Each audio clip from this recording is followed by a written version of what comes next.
Bonjour, Véronique Petit. Je suis médecin biologiste et co-gérant du laboratoire Analysis.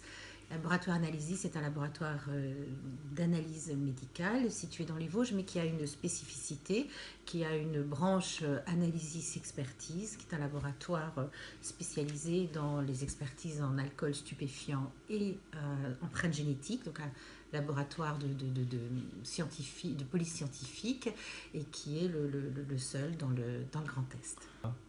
Alors notre intervention, c'est un grand changement en 2017, la mise en place des tests salivaires pour le dépistage des stupéfiants. Parce qu'en fait, il y a une consommation très importante de stupéfiants en France. Il y a environ 4,5 millions de personnes qui consomment régulièrement des stupéfiants. Avant 40 ans, il y a 50% des gens qui ont consommé des stupéfiants et dans le monde du travail, environ 8% des personnes consomment régulièrement des stupéfiants.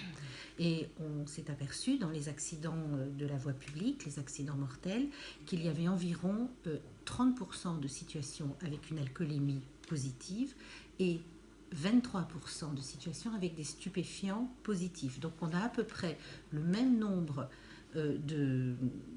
ou presque d'alcool et de stupéfiants dépistés, alors que le nombre de tests réalisés en France, on a environ, pour donner des chiffres arrondis, 100 000 dépistages de stupéfiants pour 10 millions de dépistages d'alcool. Donc les stupéfiants sont environ responsables d'autant d'accidents ou presque que l'alcool, et on en dépiste 100 fois moins, puisqu'on fait 100 000 tests pour les stupéfiants et 10 millions de tests pour l'alcool. Donc là, clairement, il y avait un problème du dépistage en France qu'il a fallu solutionner, qui a été solutionné par la mise en place des tests salivaires, puisqu'au préalable, les stupéfiants n'étaient détectés que par une prise de sang ou un prélèvement d'urine, ce qui supposait que sur la voie publique ou autre, on trouve à chaque fois un médecin ou un professionnel de santé pour faire le dépistage, ce qui bien sûr n'était pas possible. Et maintenant, les dépistages salivaires, qui sont non invasifs, seront disponibles auprès des forces de l'ordre. Donc la mise en place de ce dépistage ouvre une voie importante pour tout ce qui est sécurité routière, et son corollaire, c'est effectivement la mise en place dans les entreprises de possibilités de dépistage au niveau du travail pour toutes les entreprises pour lesquels il y a un risque.